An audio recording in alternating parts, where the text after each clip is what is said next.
Am I live now, motherfucker? Because it says I'm live. Now you're live. Hey. Hello, everyone. It's your girl, Columbia. How are you? I'm fine. Let's get into it. So, told you I'd be back. Great Pirate Solomon is behind me. Everybody say hi. Could you not? Nope. That's what I do. Where's my 4 cigarettes, bruh? Where are they? I asked you.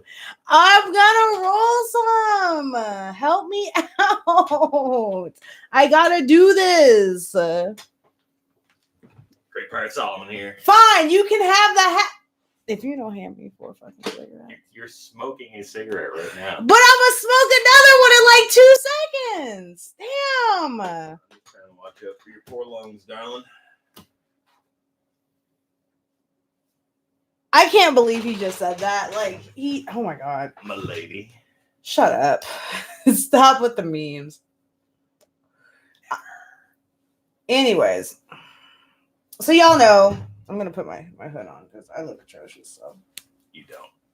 that's sweet. Yay. I'm a pirate. She's a bear. God's help us. So, It's like BJ and the bear, but better. are you going to sit back there? I might move up at some point. Oh, pick yourself up. So,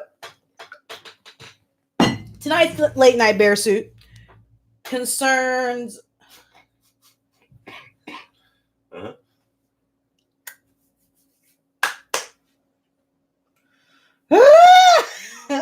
Remember when I lived by myself, y'all?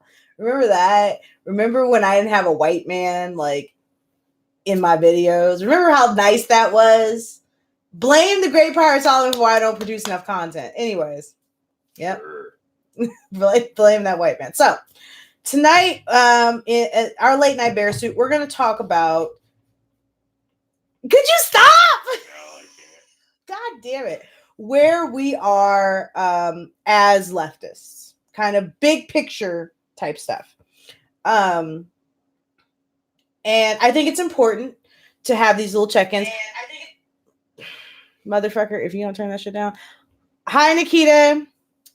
I think it's important to have these little check-ins in terms of where we are, because I think that there are times when we can get lost in the minutia of fighting on Twitter or fighting on YouTube or having, making videos, and we don't kind of sometimes, me, anybody don't step back and sort of like look back and say, okay, what's going on? And of course, Great Pirate Solomon has to spam my fucking chat, even though he is sitting right here. So love you. So let's get into it. Now, are you gonna move up here or not? I guess. God damn. You know you got shit to say, motherfucker. So I'm up here now. get in the chair. I'm up here now. I cannot have a late night bear suit with him no more. So that's the new shit. No more late night bear suit with the Great Pirate Solomon. What are you doing? What are you doing? Don't worry about it. Continue with your bear. Well, when you're about to knock shit over on me, I am concerned about it. Oh, come on, bruh. God damn. Anyways. So, as you guys know, I've been on hiatus from Twitter. It's been a very freeing experience for me. I very much enjoyed it. You guys also know I wear sunglasses during streams because I don't look at the camera. I'm oftentimes looking like at myself because I'm a narcissist, and that's my own fault.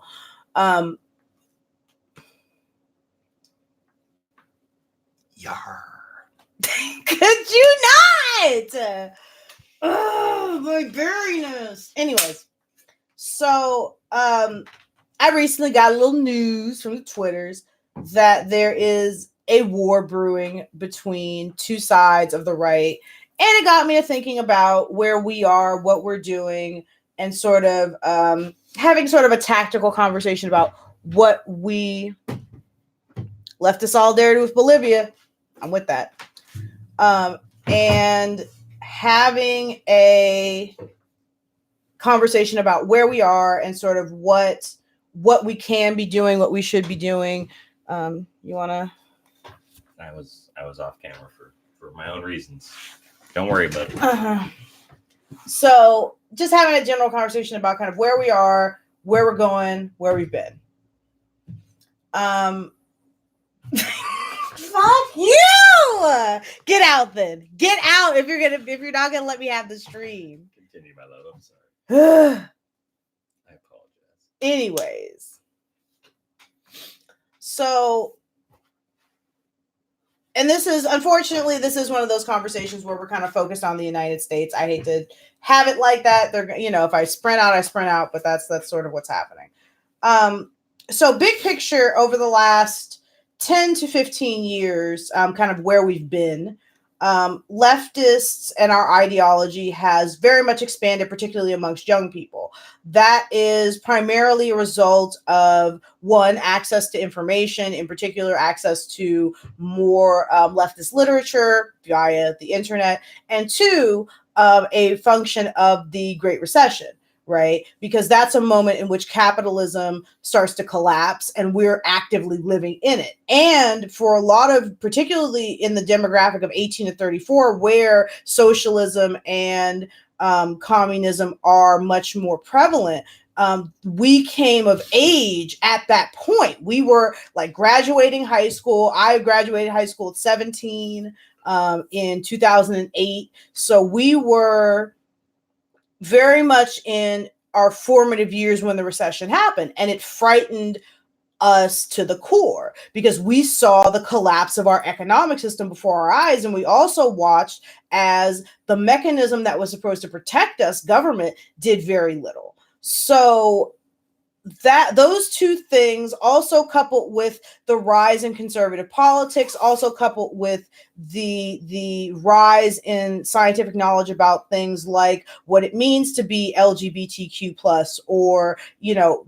that not being a mental disorder, that not necessarily being a mental, those things not being mental disorders, those things being functions of things like gender identity and being functions of just who a person is. Us learning more about the just the horrible nature of racism and the pervasive nature of racism, and generally learning more about things like institutional corruption and the corruption of the sciences and all that good shit has contributed to an entire generation of people who are very distrustful of capitalism. So we got that going for us. And while this ball has been rolling, we have been much more fierce, I think, than a lot of other previous leftists, particularly in the Western world. We have been, and particularly when it comes to like the previous generation of leftists, because they had to live under the repression of the Red Scare, and we didn't. So we're much more open about it, and we talk about it more, and we're much more willing to argue from that perspective, both in personal and public and academic spaces. I had my political theory professor was a leftist. She was a Marxist. So my formal education came from people who were openly leftist. So.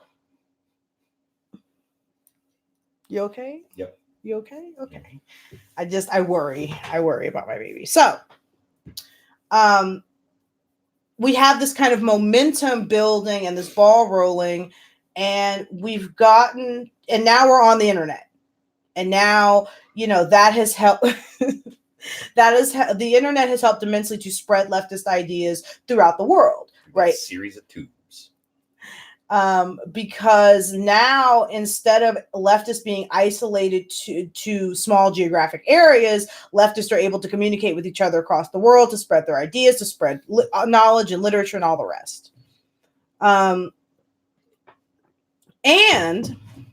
what it did was bring us into contact with the far right and the right, who have always been, at least since the beginning of leftist ideology, have been vehemently anti-leftist. So that contact has affected us because it's helped to make us more fierce. It's helped to make us, I think, a bit more combative, not necessarily, not necessarily with a connotation, but certainly like we're much more willing to fight because we are used to being berated by and talked down to by and hurt by the right.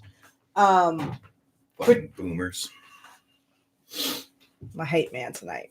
So I'm the color commentary back here. you're not back. Hmm? Did you bring the cigarettes? Maybe.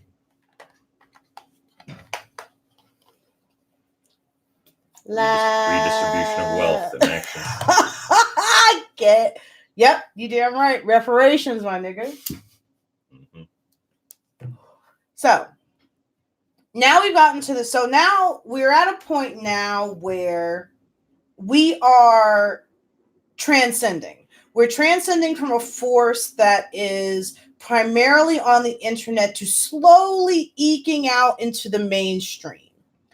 And we are watching as our enemies who particularly the alt-right, who are a bit more mainstream than us, at least they have a greater sense, they have a greater notoriety than we do. We're watching them sort of reformulate and come back together after Charlottesville and sort of regroup and try to figure out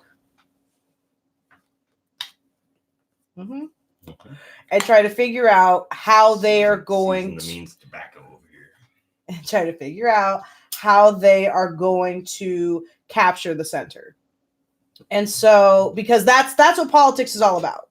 Politics is about not all about, but certainly in the realm of politics that we occupy, particularly when you're talking about ideologically, we are trying to occupy the center. We are trying to take that, the center is the biggest chunk of people. So we're all trying to convince them that our particular ideologies or our particular way of doing things is the way to do things. What about the so-called centrists?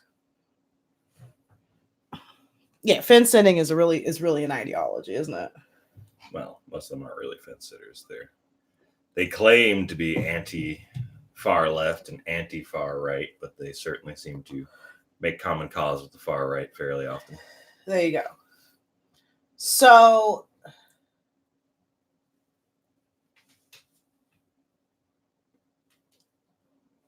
once I heard about the kind of the little war that's brewing up between the Nick Fuenteses and the Grift Connors, I figured it was a good time to have the Nazis. And the Nazis. Now is a good time to sort of have a conversation about. We're going to kind of roll the ball with that, and then roll into what I think what I think we should be doing. So, Cookie, you know the story better than me. You tell it.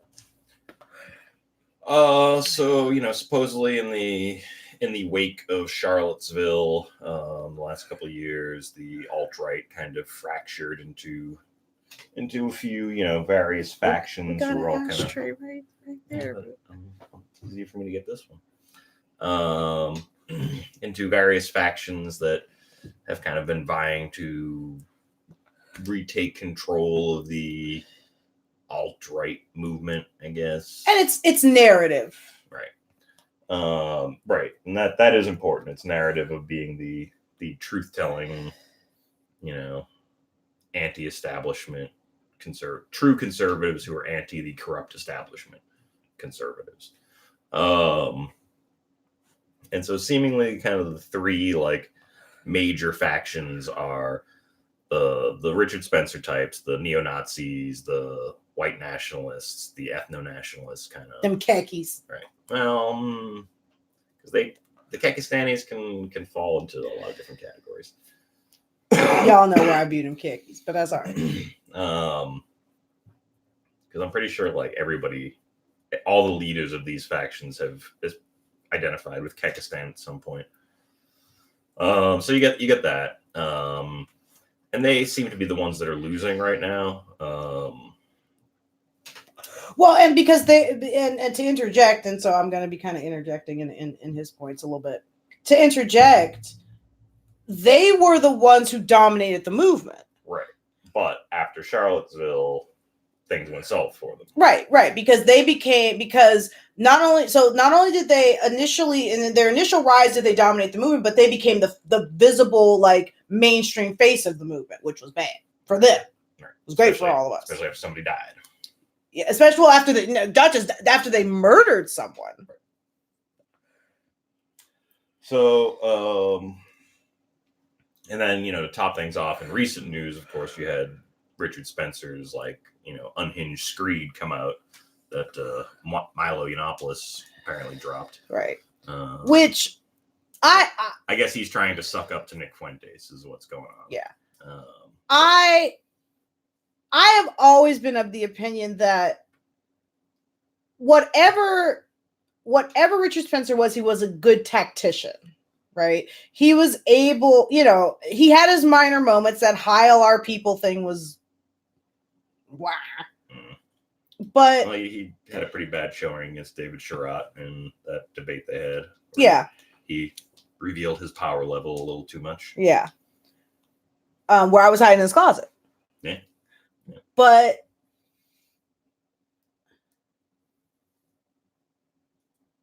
I always figured him a decent tactician because he was able to, at the very least, inject himself into mainstream. Still, probably not after that screed came out, but up until like a month, like he was on, I think, CNN or some major network very recently. So, excuse me. So, Richard Spencer has always been able to somehow, despite the fact that he was vehemently fascist. He's the clean-cut, dapper face of white nationalism. There you go. He was able to talk about white nationalism, talk about fascism, talk about racism, talk about racial politics, and talk about race and be racist in a way that was extraordinarily appealing because it wasn't the typical like fuck niggers type language. It was very much this clinical psychological language that he was using to talk about these issues. Breaking out the calibers. So Spencer has always been good at that. When I heard that screed, because he played it for me, I was shocked that he would allow himself to be filmed, if not film himself. I think it was an audio only recording. Right. Saying such things like that. That is something he probably didn't know. He was probably. But that's the type of language you say for you in the house with your mans or your womans or your human, and your partner, and you over here saying that shit. That is never to be said in front of because you don't know who's recording you at any point, and you can't and you can't trust your followers. Like, I love y'all, but I would never say anything in front of y'all, either in person or on the internet, that I wasn't expecting to be used against me. So continue, baby. Sorry. So that's one faction. And then you have basically what is kind of the dominant force right now, which is what in this article that I was reading was being referred to as the grifter conservatives. So your Ben Shapiro's, your Dave Rubins.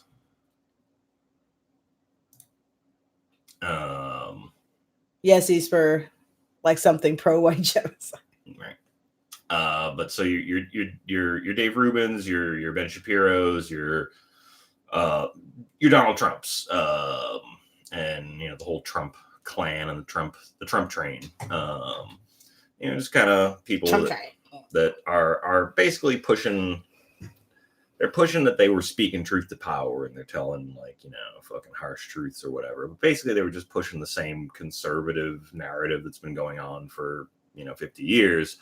That you need to cut taxes on the rich. Like nothing new is really fucking coming out of them. They're just dressing it up in a new way and being like, we're free speech, and the left, they're trying to censor us, and they're all snowflakes and they're triggered and whatever, blah blah blah. And in the case of Trump, using language that was outside of the boundaries that politics had set for itself. There is a very narrow type of language that you would expect a person who is running for president to use. And that was Hillary Clinton's downfall, was she wasn't willing to say, you can tell this motherfucker to go fuck himself. That's why Joe Biden is popular now, because he has always been seen as this guy. He's always done this. He's called people sons of bitches in committee hearings, and he was like, this is a big fucking deal. And, he's that type of guy who, politics aside, has always kind of not spoken in the political jargon that you come to expect from politicians. Right. And that's kind of like actually their big selling point is like their whole like, we're free speech absolutists, and we will always go for saying the most offensive, the most upsetting, the most, whatever thing. And that's cool. That's what makes us hip and counterculture and whatever. But the funny thing is, it's kind of getting used against them now. Not exactly in the way that they did it, but in a sort of different way. But so we'll get to that. So the new kind of rising faction is basically being led by Nick Fuentes. Seemingly Milo Yiannopoulos is on board. I'm not sure who else is kind of big in it right now, but and they're kind of rebranding this as a Christian nationalist sort of tradcon kind of thing, and for some good reason. We know that evangelicals really helped put Trump into power, and since Nixon have been instrumental in putting most Republican presidents into power. Right. So it's it's a very socially conservative movement, but is not explicitly racist. And Fuentes being, half Latino or whatever he is. I think he's half or something. And he, he's basically instructed his followers to not like push like the big anti-Semitic, fucking whatever. So they're trying to like move away from the racism, at least the overt, and like, just saying it racism.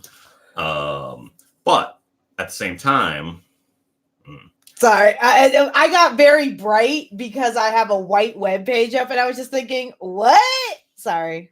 At the same time, they are extremely socially conservative, especially on LGBT rights, on abortion, things like that. So it's kind of like pick your poison. Like you get the neo-Nazis over here who, like, actually, because like Richard Spencer's, people think he's like bi or maybe gay, like, and so they're kind of like somewhat okay with LGBT stuff, sort of, sometimes, depending on who you talk to. Well, the Nazis are weird because they too, like, every subgroup is a subgroup. Right. So they break down into, you have your kind of tradcon Nazis who are like, and then you have your degenerate furry Nazis. Right, but then you have your Nazis who are, who are pro-trans, who are like, yeah, of course, trans people. And so to interject, Eastspur says, there's no video of Richard Spencer giving away the game on free speech and how it's useful for them now, but will gotten rid of when they're in power. Yeah, that might have been from the Dave Sherratt debate. I've definitely seen that and heard that before. Yeah. I forget if that's where it was from or if it was from somewhere else, but and Eastspur, elaborate on Nick Fuentes being a rapist, because I'm not super familiar. I like kind of know Fuentes, but I'm familiar with him mostly from Twitter, and I don't really follow too much of his personal drama or whatever. So elaborate. If you got a link, drop it, honey. We're all about those links. But social conservatism has sort of been pushed to the back burner, particularly since the end of DOMA and when the Supreme Court basically legalized gay marriage across the country. Social conservatism got pushed to the backside. Everybody was just like, well, I guess that's over, because social conservatism is really only your abortion, your same-sex marriage, your sex education stuff.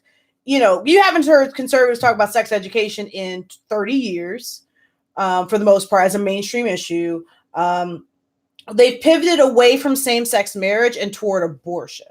and towards being anti-trans. Yes. Trans is still like the one letter in LGBT that it's somewhat acceptable to be bigoted against. Eastberg clarifies that it was a joke. Right. Yeah. And I appreciate. So that is where Fuentes wants to take his group, right? And it's not a bad plan. No. Because again, like, I don't know how the evangelicals thought Trump was their guy, but he's clearly not their guy. Like, he's been married 3 times. He's cheated on a bunch of his wives. Like, but he's not a family values. He's never been a family's values guy. He's not like, he was never like anti-LGBT really until he started to kind of have to be to fucking win an election. Like, you know. But Trump is a Republican. Well, he was a Democrat until he ran as a Republican. But evangelicals do tend to do that thing that a lot of Republicans do. Like, a lot of Republicans will do it. A lot of conservatives do it. And it's, I don't give a shit if you are the devil himself. If you rock that GOP flag, I vote for you. Right. But at the same time, it has been clear since he's been in office that he's not really doing anything to push the Christian social conservative agenda. It's true. He has not really said anything about getting rid of abortion. You know, he makes allusions to it anytime there's like a Supreme Court nomination coming up, but like, you don't actually see anything getting done. He hasn't ever really said anything about trying to roll back gay marriage. So, well, because he can't. He can't. But I mean, you could. Well, they used to. Constitutional amendment. Well, yeah, because Bush used to be for that constitutional amendment back in the day, to ban gay marriage. But yeah, no, they don't. They've abandoned most planks of social conservatism. And one thing is that the Republican Party in and of itself is fractured at the moment. The Republican Party is fractured in and of itself. You have sort of that small anti-Trump group. You have the pro-Trumpers. You have people who are not social conservatives and are very uncomfortable with the notion of where social conservatism is going. You know, who are kind of like, I'm not for abortion, but I'm not willing to ban it either. And you've got the people that like true, like, I don't know how like sincere Nick Fuentes' like ideology is, but you've got people who have his ideology. Like, they're kind of tradcon Christian social conservatives, but they're not really explicitly racist. Right. Like, especially because some of them are Latino or people of color, you know, whatever. And particularly, and that's a way that not only can you keep the Christian vote coming to the Republicans, but you can also maybe start to bring in some people of color. And traditionally, Black people have demographically been more, demographically just meaning that in terms of when it has been studied, Black people tend to be more religious than other ethnic groups in the United States. Mm-hmm.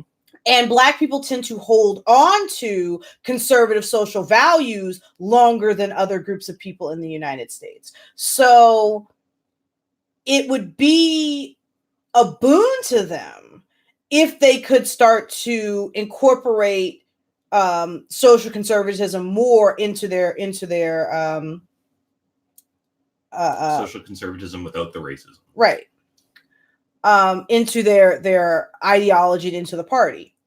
So one of the things that he and I were talking about, one of the reasons I wanted to just say fuck it and let's just stream, was that what does that mean for leftists? What does that mean for us?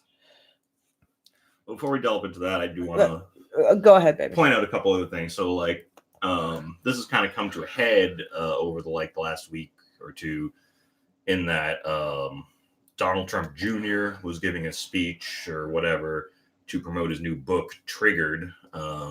Which, like, can you meme from 2016 or can you meme from 2016? And it's like subtitled something like how leftists hate us and try to silence us or whatever.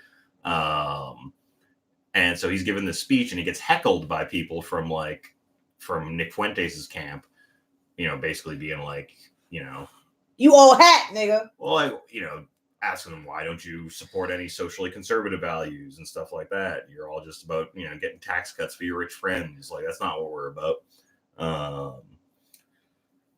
And he basically wanted to have these people pulled out of the fucking event and silenced at his triggered how the left tries to silence us event, which is kind of hilarious and ironic and great. Not that I'm a fan of Nick Fuentes' crew, but it was a good move. Well, it's a good tactic because it shows that most free speech absolutists don't give a shit about free speech. It also happened to Charlie Kirk from Turning Points USA, who are kind of more allied with the Trump train and the grifter cons, because they're grifters too. Like Candace Owens, a fucking Turning Point USA person. She's a huge fucking grifter. Yeah, but she got them, as long as you don't give a shit and ain't got no scruples, you can get bank in America. And I'm just like, but I have these morals, kind of. Well, they're all trying to sell these libertarian fucking economic policies that nobody likes. Like traditional conservatives don't like them.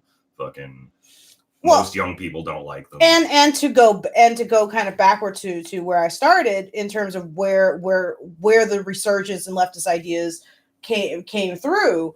That is because we just saw Alan Greenspan, who is a huge libertarian, right? Former chairman of the Federal Reserve.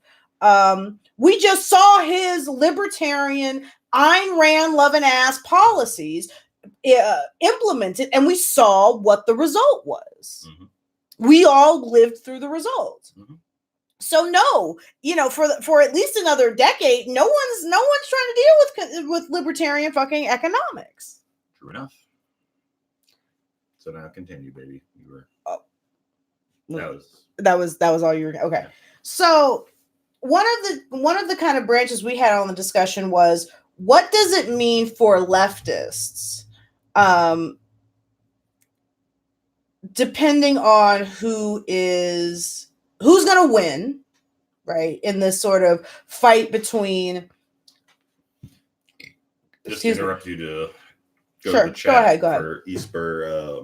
Yes, there are Nazis in all of the factions. Like we said, with Nick Fuentes has been trying to quash the racism, but it's not always been successful. Some of the people that showed up to heckle these events were trotting out, anti-Semitic conspiracy theories and whatnot. So I mean, no matter which part of the right you go to, you're going to find your Nazis. It's just kind of how it goes. Because again, I've tangent bad. That's why I had to have him here. And just to kind of, piggyback on that a little bit, white nationalism is such a big part of Western politics that you can't expect that there's almost any aspect of particularly conservative politics that doesn't have some part of white nationalism flowing through it. That's just simply how, it's just simply part of our politics. That's a very difficult thing to confront, but it is what it is. And I wouldn't say it's entirely constrained to conservatism. No. It leaks everywhere. It is such a racism, white nationalism is such a penetrative force that it is everywhere. And it is very difficult there are plenty of conversations that I've had with him about, shit that is leftist that I've been like, that's clearly a bunch of white people thinking about white people, not thinking about black people or brown people at all. So like everything I do. That is not true. Mwah. I love you. Mwah. Mwah. So, first, who will win the conflict? It is my assertion that one, Richard Spencer is out of the running. Him and his faction, the Nazis, the outright white nationalist fascists, they've lost any credibility they had. That video destroyed them. That was their death knell. It's over for them. They were already pretty much dead after Charlottesville, and if they thought that they were going to rebuild, that's gone. now you have. Which is not to say they won't still wield some power from behind the scenes. They will. They will certainly be. They'll be as they were prior to the advent of the alt-right. Right. They will be a power that exists. What? He was American Heritage Foundation? No, he is. He has his own National Policy Institute. Okay. That's what's his face? You're thinking of Jared Taylor's. Yes. Which the Heritage Foundation is actually legitimate conservative. Which is Jared Taylor with? Jared Taylor has his own, and that's But Richard Spencer's kind of like his protege. Yes, yeah. Richard Spencer is his protege, and it'll come to me in 3 hours when we're having sex. Again. About all that. He doesn't know about all that, but he's gonna get or at least have to watch me masturbate. So. And I'm trying to I swear to God, y'all, I'm trying to think of it. It's American something. Anyways, not important. So, it's between Nick Fuentes, kind of social conservatives, and grifters. Both sides are in a weird space because social conservatives are having a resurgence of importance because of this narrative that's been going on for the last 15 years about the oppression of Christians and the persecution of Christians that very much started in the Obama era. And so that is sort of a boon for the social conservatives, the traditional, Christian tradcons. But their negative aspect is that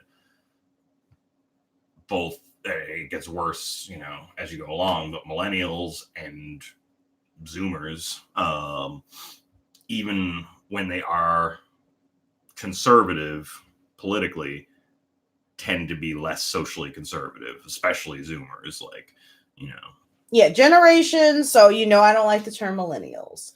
So Generation Y, and Generation Z, who are the kids who came. Zoomers.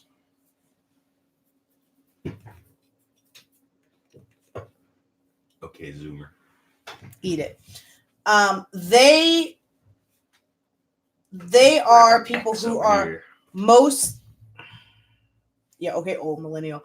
They are people. I guess technically I'm a zillennial. Anyways, they tend to be people who are supportive of gay rights, who are supportive of gay marriage, who are supportive of the LGBTQ plus community, and they tend to be fiscal conservatives, right? That's the type of they don't for the most part they have the libertarian sort of get out of my life government, but they're not dumb enough. Have the libertarian get out of my bedroom and get out of my fucking whatever else. Right, but they're not libertarian economically. They believe in the kind of traditional conservative trickle down supply side economics, and very much a sort of you pull yourself up by your bootstraps. As long as you pull yourself up by your bootstraps, you can be trans or whatever. There you go. Where grifters are very much they toe the traditional conservative lines regardless. And all of that is just a screen. It's all just, their ability to dog whistle and say, this is, it's in a lot of ways, and I know this is naughty to say, it is virtue signaling. It's not in any way about actually having these values. Well, hence why they're the grifters. Right. It's about advertising that you have these values as a way to make money. Which is not to say that I don't necessarily think that Nick Fuentes is truly fucking, sincere in his beliefs or his stated beliefs. So I wouldn't be surprised to find out all sorts of degenerate shit he's up to. Right. All of them. Which I don't have a problem with. Be degenerate. It's great. So the question is, be gay, do crimes. Mm-hmm. Which when we were at the protest, someone at Emerson University, one of their dorm rooms, said, be gay, do crimes. I was like, love y'all. So, a lot of memes at that protest. A lot of memes. So, who is more likely to win in the short term and the long term? I think that ultimately it's a difficult toss-up because where the social conservatives have the boom of the kind of Christian persecution complex that's developed over the last 15 years, the GriftCon have the advantage of being mainstreamed in that same period of time. You know, people like your Ben Shapiro's, your Dave Rubins, they appear on television. True. However, I think that there's also a difference between your mainstream popularity and how much you affect the message, the narrative or the discourse. Yeah, either one. And how much success you have electorally. That is true. I can definitely see in the short term the TradCon, Nick Fuentes gang having more electoral success because they will carry those evangelicals. That is, I would agree with that, but because there is nothing to be won from GriftCon. However, I tend to agree that yes, Nick Fuentes in the long run is the winner of this conflict. Well, I don't know about that. His faction, I tend to believe, I'm not saying you. Okay. I'm saying I tend to believe that in the long term, Nick Fuentes is the winner. I think that he's going to have more supporters, he's going to have more energy, and ultimately his ideology is more likely to be consumed by the GOP in the same way like the Tea Party, even though the Tea Party was very much a AstroTurf movement, it wasn't like a real. And it was kind of a flash in the pan, right? It wasn't like I can see this being. It wasn't like a real movement, but it wasn't organic. What Nick Fuentes is doing is organic, you know. But I don't think it has staying power. But you don't have to have. But some of those guys who were elected are still in power. Sure. You don't have to have staying power. You just have to get into power. Because once you are elected, right? Once you have seen the annals of government, then that's not even the most important part. The important part comes after that, when you're on the speaking circuit, when you're the one who's talking to the executives, when you're the one who's inculcating people in the financial world, when you're the one who's talking about, when you're the one who's selling the information that you have learned from how government actually works, that is when you are actually powerful. That is when it begins to matter, when you're writing your books and you're, maybe running for president or you're endorsing presidents and blah, blah, blah, blah. I think ultimately Nick Fuentes is the winner of this conflict because the GriftCons don't bring anything new to the table, and they are usurping resources that could be put into elections, right? Guys who, people are out here buying Ben Shapiro's books or whatever the fuck he produces.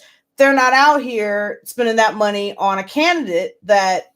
But they got Trump into a fucking office. But Trump did not take a lot of money from people. In fact, Trump ran in one thing that Trump revolutionized was he ran an incredibly cheap campaign, right? He was getting a lot of free media attention. There you go. So Trump didn't necessarily need to dial for dollars like politicians do. No, but there were a lot of people that rode into power with him on the Trump train. Sure.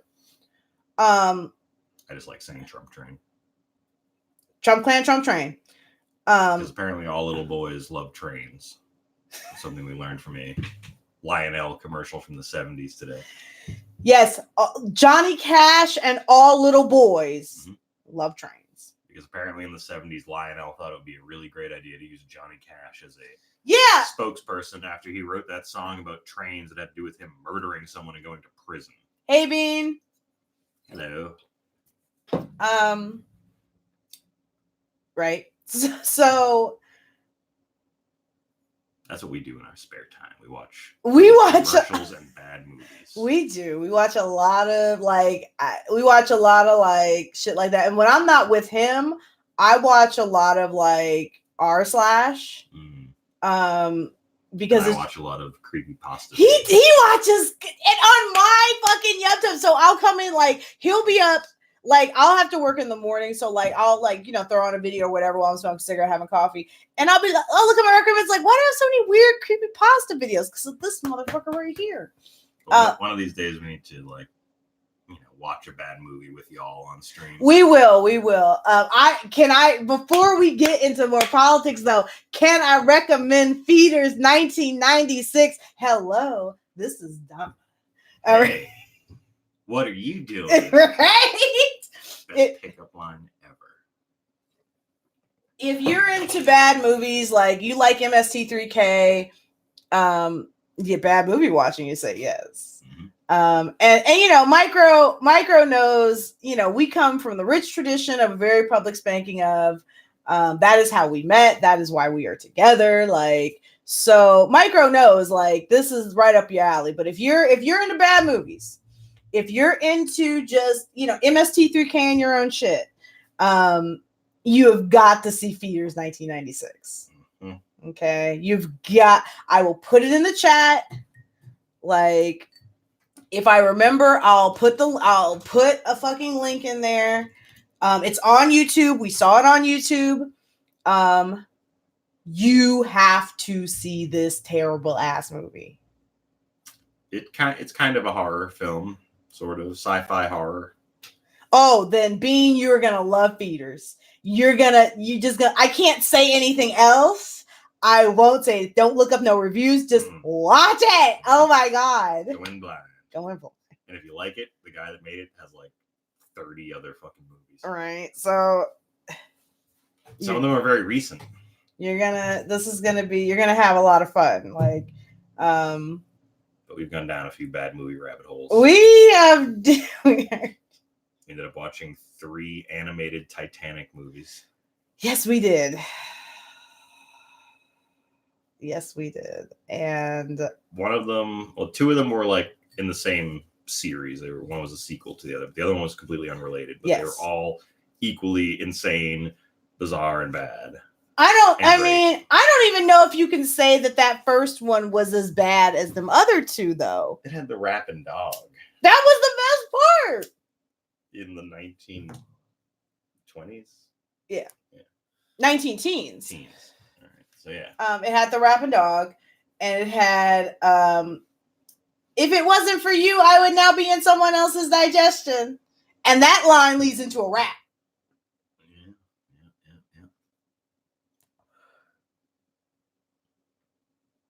Sounds good.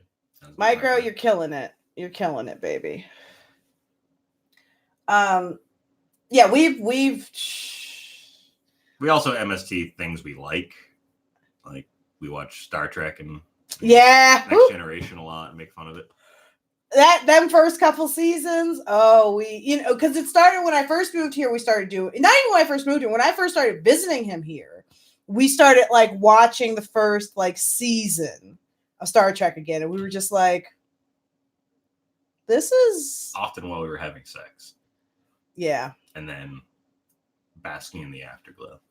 Yeah, and then we figured out. And then remember when I first moved here, we went through that big head scientist phase? Oh, If you want to hear the most batshit crazy shit you've ever heard in your life, that's big head scientist. I think Micro, because there was at least Micro knows because the first big head scientist, or the first one we watched, was on a very public spanking of. Yes, we went deep into his video collection, and boy, all right. Oh Lord, he crazy. Yeah. Yes, Micro. You remember? Watch his other video. Some of them are boring as shit. Some of them are. But some of them are amazing. Golden. We watch a lot of bad shit, and we love it. Like that's our shit. Today was just serial killers, though. I think we just watched like serial killer shit today, but like. We watch a lot of other weird shit. We do. We watch a lot of weird shit. A lot of food related shit. What's the last food related thing we saw? Oh, we got Wolf Pit. Oh, we watch Wolf. Y'all don't watch Wolf Pit. I'll give Wolf Pit this. I don't think it's weird. I think Wolf Pit does do weird shit sometimes, but Wolf Pit, I really like him. This weird old Southern dude, very redneck, and he makes. His big thing is he goes to the dollar store and like just tests out dollar store products for you, the people. For you, the people. And I tell you why I fuck with that though, because there are a lot of people who are strapped who need that, who need those reviews. They need to know, like, okay, is this edible? Now, how much can you trust Wolf Pit is another question because he has questionable tastes. He does. But I tell you this though, there are things that I have bought, not from the dollar store, but there are times when I have trusted Wolf Pit, and he was on point. So I'm not gonna sit here and hate on Wolf Pit too much, but that nigga crazy. Claire from we watch Bon Appetit. We watch specifically, it's Claire making, gourmet chef makes, trashy food item gourmet. And like, we feel a personal connection with Claire because she's insane, right? She'll work a week on making Skittles, and you'd be like, Claire, your mental health though, girl. Bean, what you got? Recommendations, Nightmare. Put them on the list. But that reminds me of Star Night that we saw. Oh God, which I think we had forgotten about when we were going over some of the movies we watched recently. Because we really should have been keeping a list. Yeah. And we're gonna. I promised myself I might try to do it tomorrow. Because it had an alternate name too. I forget what it was though. But it was fucking weird as hell. It was like a Spanish movie, I believe. But Harvey Keitel was in it. Yeah. It's Star Night, like a knight in shining armor. That's why Nightmare made me think of it. But it had like another title too. But you can find it by Star Night. But yeah, Harvey Keitel's in it, like randomly.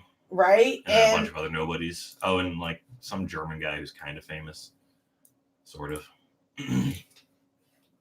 So Bean, I got your recommendation. So I'm gonna save that to the movie list. Because some of them I actually do have, because I don't know if I still have my old movie list. Yeah, I do have an old movie list, and then you can probably find them in your history too. They're in the history, and why is this not saving? What's going on here?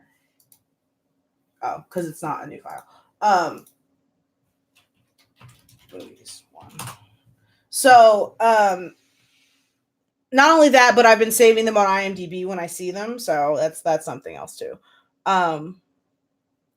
The Dr. Frankenstein's Island, was that what it was? Ooh, Dr. Frankenstein's Island is terrible.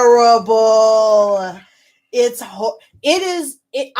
am shocked that MST3K did not do that movie. Yeah. Because it is MST3K to the absolute. Mm-hmm.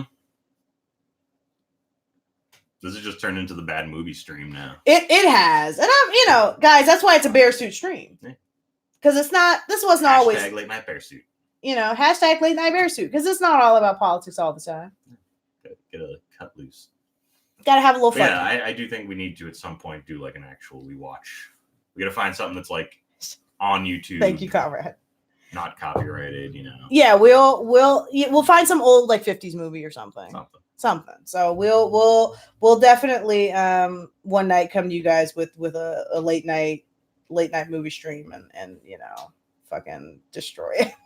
Because it just be 2 hours of us being like, what was that? So to return to boring shit, and we might come back to some fun shit. So in terms of, we kind of got out of who we think is going to win and who, all that good shit. I think that now the most important thing to talk about is, what does that mean for us? As leftists, I think it means three things. It means that we have to change our tactics. We can't fight Fuentes, nor can we fight Ben Shapiro the same way you fight Richard Spencer. Sure. Those are three different people. Those are three different factions. So Nick Fuentes, I think, is definitely one of the tactics that I think. What the? Oh, okay.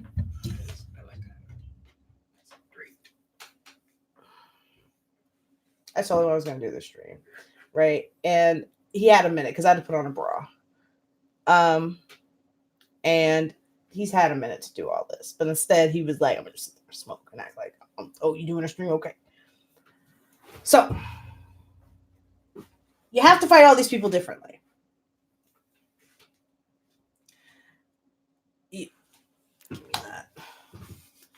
And in my mind, the way to fight Nick Fuentes is sort of similar to the way atheists used to fight Christians. And I am ready and raring to go for that. You don't have a cowboy hat on, so don't say raring like you. Yeehaw. I wish I was dead. Thank you, Bean. The LadyColumbia bought it for me. Actually, I bought him that hat. Thank you, Bean. I knew he'd like it. It was a lot better quality than I thought it would be. And it fits him well. More or less. It's still a little small tight. for my enormous head. I have a large head. It is hard for me to find hats that fit. So it's not your fault. Oh, thank you, baby. They usually just don't even make hats that really fit me well. So well, we had a problem with that helmet too. Yeah. We'll talk about let me get this out and we can talk about the fun shit. Anyways, so I think one of the best ways to fight Fuentes is kind of the way the atheists used to fight Christians, which is you use the Bible again. Here's the sweet pirate sword she bought me. Look at all that stuff on the. It's very ornate. Yeah. They don't even sell that anymore. Like, I was so jazzed and they stopped selling. I was like, yeah, I got my baby something. Yeah. That's why everybody know what a good girlfriend you are, baby. You are the best man I've ever known, and I am so glad to have you. That's why I live with you, sir. Oh. So, now that we've flaunted our love for the internet to see, I think that you use the Bible against Christians, right? You turn around all of that Christian peace and love against them and say, well, Jesus said to do this. You're not doing that. Mm-hmm. Pretty much anything they will make an argument for, you can find a line against in the Bible, because the Bible is highly contradictory. So it's great. 2, you throw the idea of liberty and freedom at them. Render unto Caesar, bitch. You do. You throw. I literally just forgot in 2 seconds what I just said 5 seconds ago. What did I just say? Liberty and freedom. You do. You throw. Thank you. Just like my Abby. Right, he does. He looks just like his avatar, which is really cute. I just need to change the facial hair slightly. She won't let me. I won't. I like his long beard. You need. I did have that configuration at one point. He did. You need to use the idea of freedom and liberty against them. So you can't sit here and claim that you love liberty and you love freedom, but you're unwilling to let people who are trans live their lives the way they choose, right? That don't work. Okay, that's that. Hammering those points, hammering the hypocrisy there is what's going to help defeat them. If Ben Shapiro wins and the Griffcons win, you can't get them on their hypocrisy. They will worm out of it every time. They'll attempt to. And it'll work for their, But it's about, but one thing that you have to do is stick to the message, right? I know one thing I will always say is that you can't use shame against these people. Shame don't work, right? You can kind of use it on the Christians, kind of. But what you can do is you're not trying to appeal to them necessarily. This is how I view it as a rhetorical argument. So it's unnatural to be, come up with, it's unnatural to be trans or something like that, right? Give me some argument that social conservatives would make. You're just a man mutilating your body. In a free society, that is the choice of any human being. And I don't want, and forgive me if the rhetorical argument is surface level, because one thing is that you confuse the matter if you start throwing out studies and too many facts and too much science, right? One of the big problems with leftist messaging and counter messaging is that there's a lot of nuance, there's a lot of facts, there's a lot of scholarly research, and that doesn't work in sound bites. It doesn't work in fucking arguments. You need to have clear, concise, quick comebacks. And it's not it doesn't help you form a narrative. Human beings are not fact machines. We're not computers. We are creatures who learn by our stories. So the thing to do, the best way to fight any narratives with a counter narratives, with a better story. Hold on one second. This is true. That's a good soundbite, right? So microorganism in the chat has come with a good soundbite. If someone said, "Well, you're just a man mutilating his body," well, Ben, you're Jewish. Your God tells you to mutilate your dick. That's a good counter, quick snap. No, it's not the most scientifically accurate. Yes, it's surface level, but what it does do is it shuts that shit off. Right? That person then has to worm to their next argument. Also, if you can rapid fire shit at them, use the Gish Gallop against them. Fucking give them too many things to have to fucking unpack, debate, argue against. Just fucking keep it going. Right. One thing that I would recommend if you are, if we're going to be coming up against these tradcon Christian fucking nationalists or whatever, if we're going to be getting into a lot of debates with Nick Fuentes and his gang or fights or whatever, this obviously doesn't work so much on the Ben Shapiro's of the world. But I wish that someone would create a similar resource for dealing with them. But talkorigins.org is a great compendium of the most common Christian, creationist, whatever type arguments about whatever, about not just about creationism and science, but also against like homosexuality, blah, blah, blah, things like that. And easy, quick, concise comebacks. .org? I believe so. Talkorigins.org. Am I spelling that right? Yes, I believe so. Okay, so I'm throwing that in the chat, guys. So that'll be in the chat. So if you're dealing with your tradcon Christian elements, pretty much any argument they probably have is probably already on there. Right.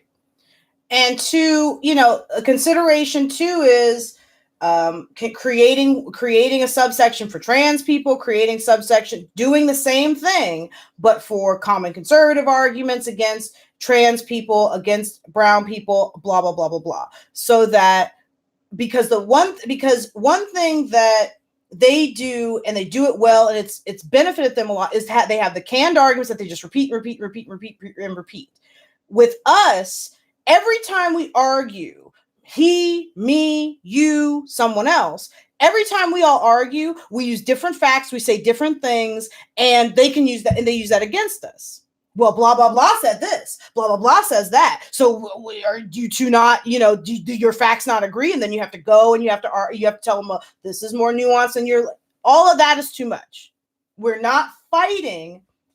We're not having an academic debate. We're not seeking truth. We're seeking to win. Right. There's a difference between fighting. We're serving the cause. There's a difference between fighting and winning. And we are seeking to serve the cause. And in that, it doesn't, I don't want to say it doesn't matter because that's a bit harsh, but we are not. Of course, the truth matters. The truth, yeah, of course. But we already know the truth. Right. Like, it's cool to be gay and trans and whatever you are. It's cool. Like, fuck it, whatever. We already know that. We don't need to get to the truth of the matter. What's important is convincing other people of that truth. Right. And there's time later for them to learn the real reasons. And when they sufficiently doubt what they already know, they'll seek their own answers. Sure. We don't have to always impress them with our answers. They will find that information for themselves. And Bean makes a good argument. I do like the arguments that get to the foundation of the principles, like valuing bodily autonomy, the right to self-determination, etc. Hashtag my freedom, hashtag trans rights, always.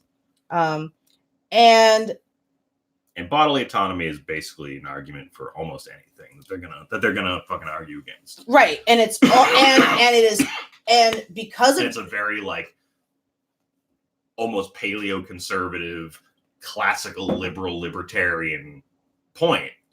So they can't really argue against it. Not easily. So it's actually a good one. It is a good one. So tactically, you fight Fuentes and you fight those types with very fundamental, and this is all conservatives, alt-right, everybody. We have to start fighting people differently, because not just because the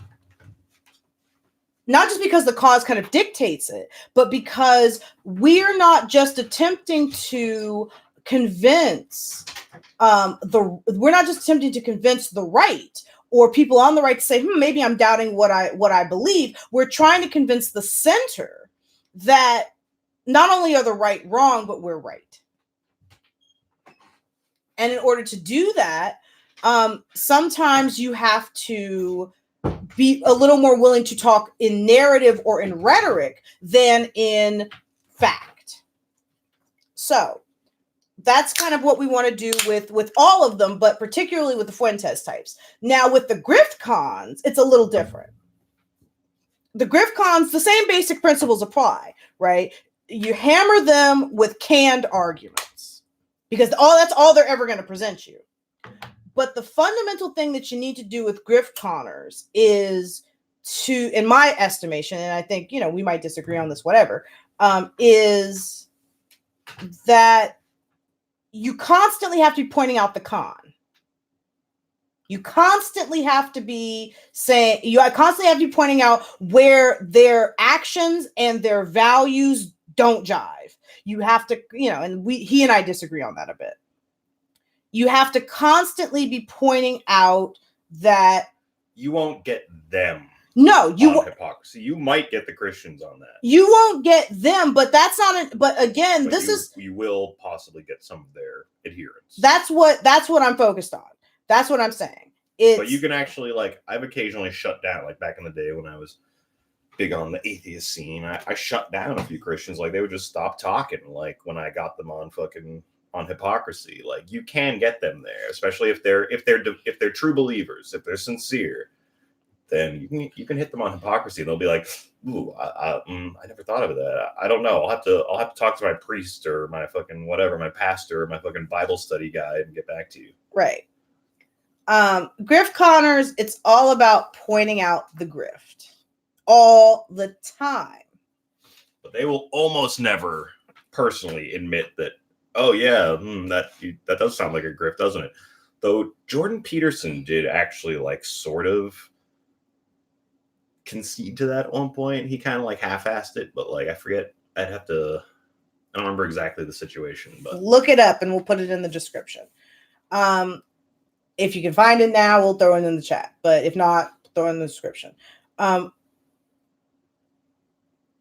With grift conners, it's about that hammer, right? What you have to do, in my mind, what you have to do with grift conners is, again, canned arguments. You say the same things over and over and over and over and over.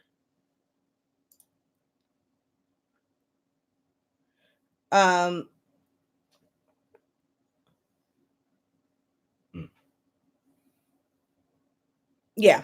Okay. So let me read a couple of comments. Also, so this is from Eastford. Also in arguments, I know most of them, most of the time it's to influence third party, because most of the time you won't convince them, but sometimes you rub their faces in their hypocrisy so thoroughly they have to shut the fuck up for a while. Yep. This is true.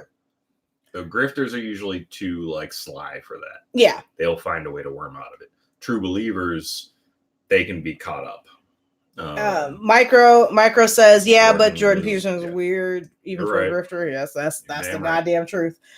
Bean says, I agree with LadyColumbia. Give them that dissonance, but I think using the empathic approach is best. I want to give them a path forward, inclusiveness in lesser spaces. That depends. That depends who you're talking about. If you're talking about their adherents and their followers, absolutely. Agreed. If you're talking about, especially the grifters, they're not coming into leftist spaces, and we don't want them in leftist spaces. No, here's what I will say about the grifters. The grifters are all people, and I've said this about a couple of people whom I won't name because I want to give them the opportunity to reform, right? Because it's I'm trying to be more at peace with myself and y'all. There are a lot of individuals who made their name on being conservatives, right-wingers, etc., and who are now sliding into left spaces because the pendulum is swinging the other way. The money and the popularity is coming our way, and they see that and they're moving that way. They are useful to a certain extent. They are not to be trusted. We're not, don't go palling around with them too much. But they are useful to the cause because they are able to take those kind of people who love them as a personality and just kind of believe whatever they believe and take them with them. So I'm with that. Mm-hmm. And I'll let you do that. And I'll keep your name out my mouth. No trust. But I don't trust you. I wouldn't be your friend.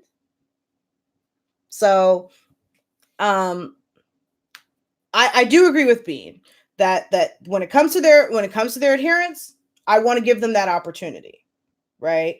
There are a lot of people right now who are leftists who, hey, they used to be anti-SJW, they used to be right-wingers, they used to be this, and they've tried over time to, think about their ideas, to be critical of themselves, and to come to Eastburn knows exactly what the fuck I'm talking about. This is why I love my fucking fans, though, Brad. This is why I love my niggas, because they already know it. And yeah, it's boxy. It's shoe on fucking head. All right. But I wouldn't I'd be willing. Shoe on and I have something in common.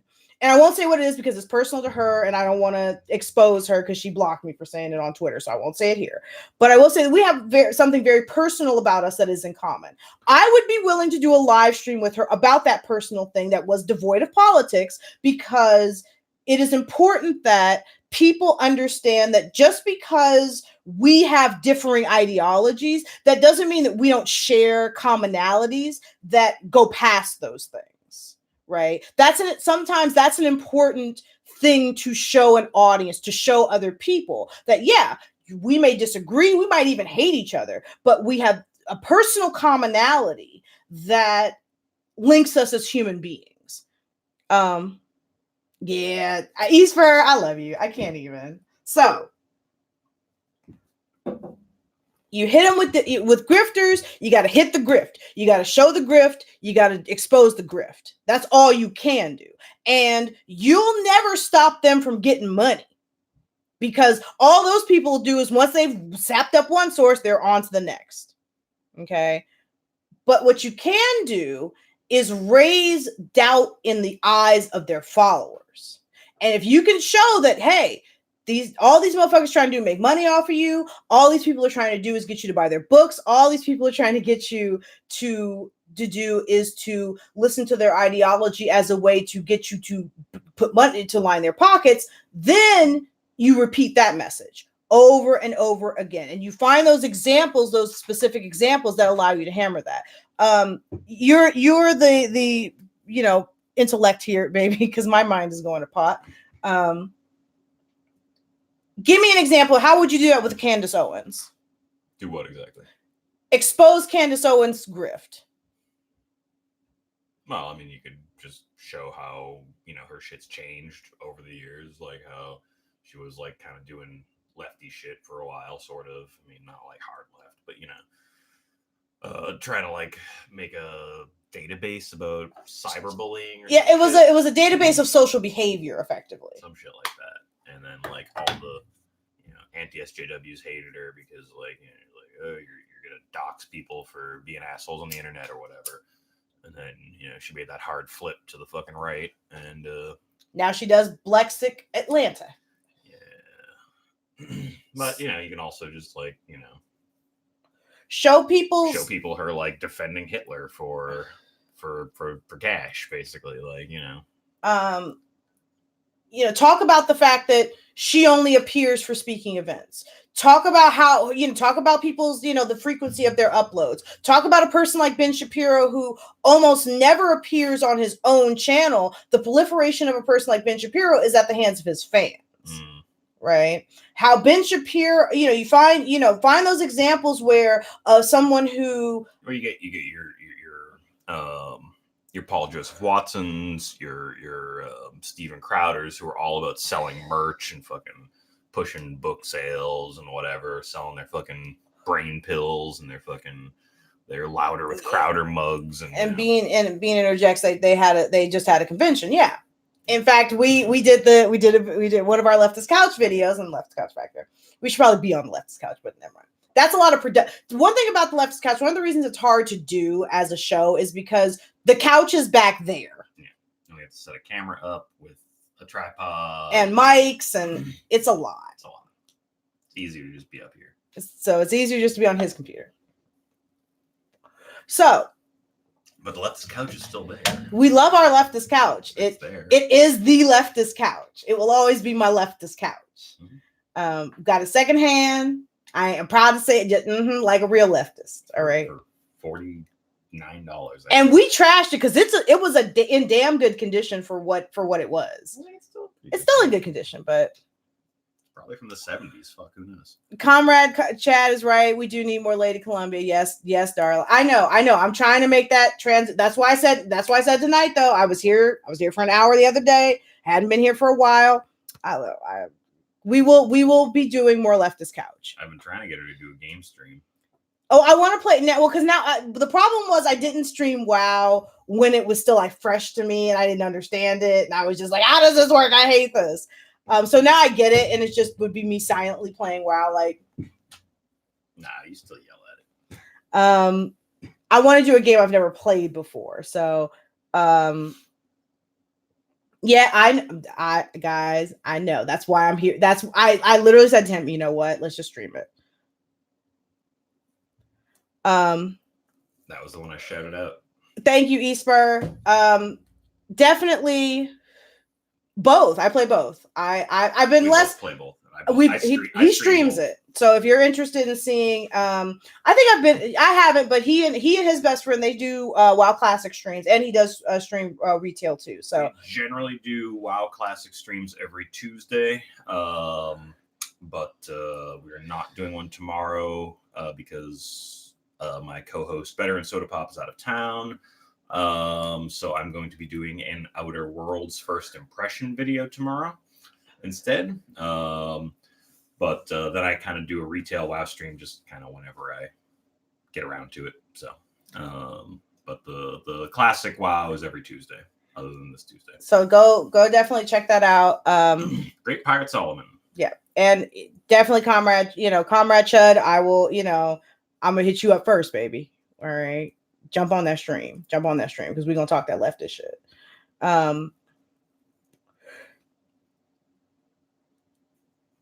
Damn, favorite video on YouTube ever. Thank you, Esper. I do need to make, I need to get back into editing. I've been, it's been a combination of like laziness and apathy and just a lot of not wanting to. So one of the things I'm trying to get back to is my roots. When I first started YouTubing, I was the streaming. So I streamed a lot. I'm relatively new to streaming and I haven't made like an actual recorded, edited video in forever now. So what I want to do is get back into like editing. I think the next video will be something along the lines of our harsh history videos, because that was one of I actually enjoyed doing that video so much. That was one of my favorite videos to do because it wasn't super political. It was political, but it was that fun politics, that history. I love doing history videos. I spent a lot of time too working on a really big project, and it burned me out because the research on the project is thousands of pages. I confused myself. My script was confused, and it just demotivated me. So, kind of doing the stream the other day, doing this has really made me feel like I want to get back into it. Much more so than the Leftist Couch, because that's a production. This is much more like, okay, let's have those conversations. Oh, that's so sweet. So I've kind of wanted to do history videos at some point too. I was a history major. She's the poli-sci major. But what I wanted to do was I wanted to do like a debunking pseudo history kind of thing. I actually had a particular video in mind. I mean, it's not like a big, you know, thing. It doesn't really have a lot of political relevance. It's just kind of like a dumb historical conspiracy theory, but it was so dumb that I just kind of wanted to debunk it. And maybe, you know, maybe that's a collabo we should do. The only problem is the video is like 2 hours long. And so like the animation on that would be insane. Well, I probably wouldn't even do animation, but it would just be like, I would have to break it up probably into like a 10-part series or something crazy like that. But there's so much to unpack and research and, you know, whatever. So I think we have to, one is we're two motherfuckers that when we're like off work, we want to do what the fuck we want to do.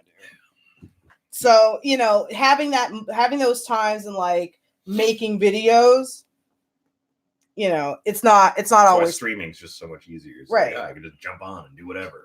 It's not always popping this like sit to have those to know that, okay, I get home and I got to spend 2-3 hours on this video.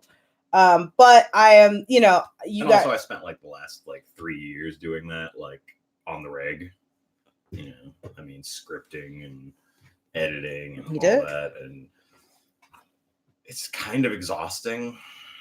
So like just being able to jump into a stream and do, you know, just fucking spout off at the mouth is kind of. It is. It's nice. It's much more, it leaves you much more refreshed after. But on the other hand, there's something very satisfying about creating like an edited product. And like when you're done with it, like it's exhausting what you're doing, but when you're done with it, you're like, yeah, I made this. You got Beans here for it. I'll give you a few hints on, or I'll give you a quick idea of what the conspiracy theory is. It's a Templars in America sort of thing. Like, you know, they fucking came over here before Columbus and like, you know, hid the Holy Grail or some shit over here and a whole bunch of, you know, bullshit like that. So I appreciate the love, and I definitely, you know, when I'm editing something, when I create, I keep you guys in mind. And one thing I want to say too, and I've said this in previous videos, is that, you know, when I was making videos back in California, life was miserable for me. Just kind of generally.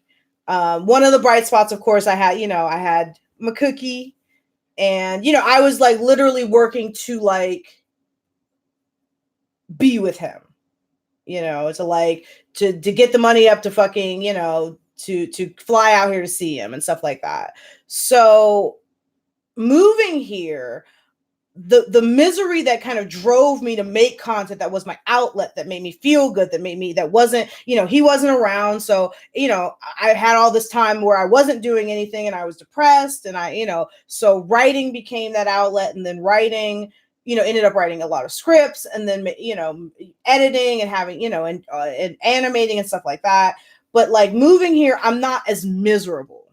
So that I don't have that same like necessity for outlet.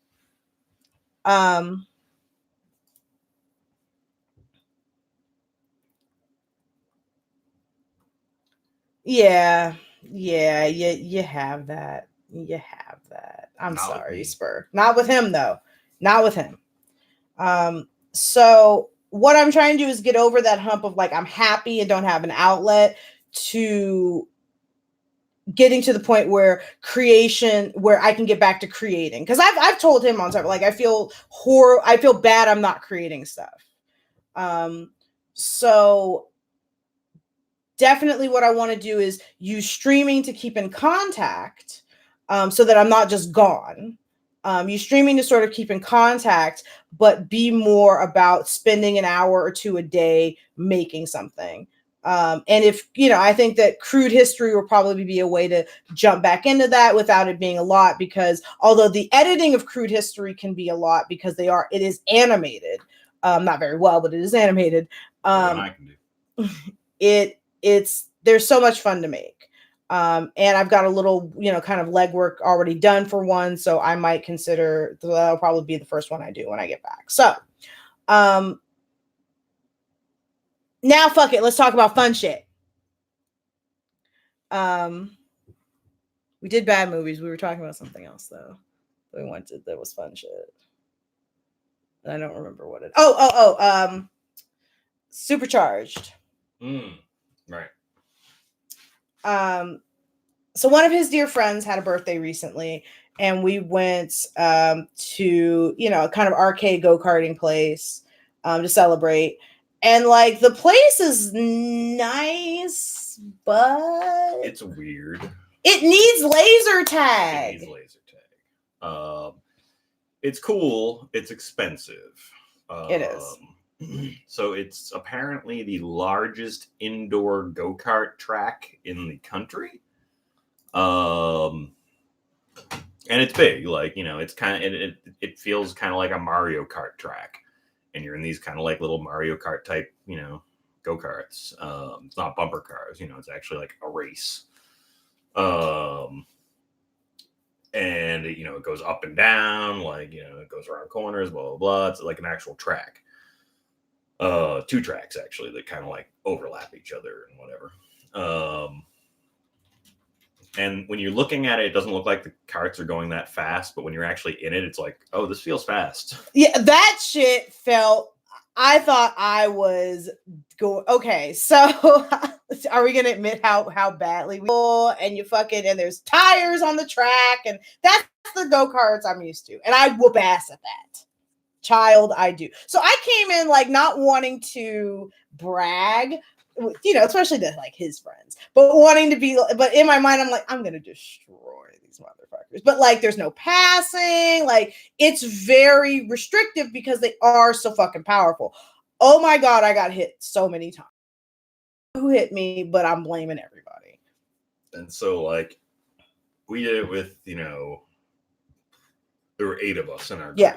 I think they do 12 cars in a race. So there were 4 other people there, and they were all clearly people that like come do this on a reg. Like they're doing this like every fucking weekend. We saw people who brought their own helmets. They had their own gear, like racing suits. They were on the pro circuit. Yeah, but it's go-karts. But it's go-karts. And so there's like the one dude, I think the dude who won like our race, like he didn't even like really stop to look at his score. He just like took off his helmet and like went, yeah, and like knew that he'd won, I guess. And they like killed all of us, like the top like 3 or 4 guys. But then like we were also the absolute bottom of our group. We were the absolute worst. And I thought I was significantly worse because I was kind of like afraid of this thing. Like I didn't really know how dangerous it was. Like, well, because if you've ever, for all of you, sign a release when you get there. Like, it's a whole thing. If you've ever been in a go-kart at like a place like this where it's like an arcade and they have like laser tag and stuff like that, it's very like, you don't need to know how to drive. Right. These are things like, if you know how to drive, you actually have an advantage. Mm-hmm. I was dead. I spun out like 3 times. She did. She spun out next to me, and I stopped and was like on the middle of the fucking racetrack. Was like, "Oh, my baby, are you all right?" I couldn't. And she couldn't hear me. I couldn't hear. Fucking huge helmets on. You couldn't hear a goddamn thing through. And so they give you they run. First of all, we were late to safety class. We were late to safety class. I forgot that we were playing a video game, I think. We were playing a video game. We were late because they called us, but we weren't ready. They weren't ready yet. So whatever, we fucking went off, played video games, and then we were late to safety class. But then they give you the most important safety instructions. Get this Goomba out of it. He did. Show the Goomba. Get my poop. Oh. And a rainbow poop emoji. A rainbow poop emoji. It's a unicorn poop. So I was, so they give you the most important safety information, how to operate this thing, while you have on a helmet where you can't hear anything. Mm-hmm. So you're like, I think I'm getting this. I also think I had a bit of a disadvantage over a lot of people in that I'm very tall, and I think, probably the tallest person in the go-karts by a good margin. and they're very small, and like trying to like have your legs not interact with the steering wheel while you're like in this little go-kart, Yeah. and then still use the gas and the brake, like, was kind of difficult. And I'm the shortest one, so they had to like pull up the shit because I wasn't touching the pedals, guys. I just barely met the height requirement. It's true. But they also had a ninja obstacle course. The ninja obstacle course. Kinda And Bean, we see you. We'll tell the story, and then you tell us your story, baby. So you just tell us your story now, and we'll talk about it once you've typed it out. There you go. But they have basically like kind of like a combination of like, you've seen Ninja Warrior, the TV show, and like also kind of like Wipeout, that other like TV show. Those kind of like obstacle course type things. Like there was like a trampoline area and like a vertical wall climb, and those big like balls that are like in a pit and you have to like jump across them. And like that like wall walking thing where you have to use your like hands on like either side and like climb across. Shit like that. And that was pretty cool. He did it. I did not. I did it. I felt it. It hurt. I'm old, and all of his dude friends I also had the flu at the time, so that didn't help. And all of his dude friends who did it, they all said the same thing because they're all roughly the same age. They were like, I'm getting old.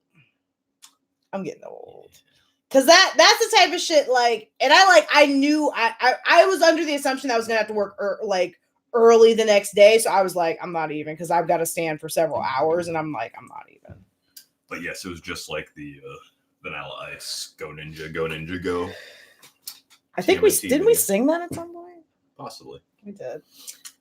We the whole time too, like, and they're tiny little children, like little babies, and the whole time we're like, oh, we're going to do ninja shit, Yeah, and they were like hogging up a lot of the ninja shit. They were. They need an adults only night. Yeah, that would be good. Because I would spend like the $50 on a lift there and back, like if it was like adults only night. Because you can like drink on the floor, because then you could like drink on the floor more and stuff. Because you can drink basically between they areas. Tell you not to, but they don't like check you. Everybody drank before go-karts. Nobody checked a goddamn thing. They have an arcade. The arcade part's all right. They could use more games. I've seen better arcades though. I was having kind of fun with Whack-A-Mole for some reason. I don't know why. But actually, I really like that Basketball Connect 4. That Basketball Connect 4 shit was fun. I lost twice. That's pretty much how he got the Goomba, because he was good as shit at that. That was like 210 tickets. That was like 220 tickets. So he did really good at that. We both like that was a blast though, because that's really a 2-person thing. And that was great. Like I said, Bean, we'll read your story. Get the 3 of 3, girl. We got you, honey. Yeah, it was fun. It was different, but it's expensive. The races are like $25 per race, and it only lasts like it's 7 minutes. Less, because like part of that's taken up by like the safety course and whatever. So it's really about 5 minutes, maybe. You feel and trust me, it did feel like a long time, kind of. But I'm sure after you've done it a few times. Oh, I got flagged too. I forgot what I got flagged for. You also like they have this thing where like there's like a nitro boost kind of thing on these go-karts. You don't need it. But they only you can only activate it if you've been a good driver for a while, whatever the fuck that means. I never got it, so I did not, because like I'm used to just like in a go-kart, you just fucking blast that shit. You just put your foot to the pedal and you just go. Like you don't ever take your foot off the gas for any reason. With those things though, you cannot do that. No. Because one of the reasons I spun out though, because I hit the brake, because I realized how fast I was. I never hit the brake. I just basically just would take my foot off the gas. But I realized like how fast I was going. I never brake in racing games either. It's just I let off the gas. I do not know how to do that. Okay, so Bean's got a good story for us. She said, I have a story about that. I drove one before I had a driver's license. I was a really competitive driver, and I did pretty well. But literally, like the cliche, the cute guy gave me a flirty look. I was distracted, and when it came time to park the go-kart, I straight up drove into a lane of parked go-karts that had a bar signaling it was closed off, and that was neck level to me. The neck bar dragged across the parallels of the go-karts. My dad was horrified, and I was so embarrassed. Paradise Island near California. Sacramento, I assume. Yeah. Oh, honey. Yeah, it sounds like it probably hurt. That sounds like it hurt like a lot. I'm sorry. If it make you feel any better, though, I straight up could not park the go-kart. Well, also, if it makes you feel any better, we were both in serious pain that night. I almost thought I had a concussion. Like my head was like pounding so hard because I did like when I did the ninja thing, I like did that like triple ball jump thing. I think that's more from Wipeout than Ninja Warrior, but like did that thing and like I made it all the way across, which nobody else in our group did. They all like fell off into like the styrofoam ball pit or whatever.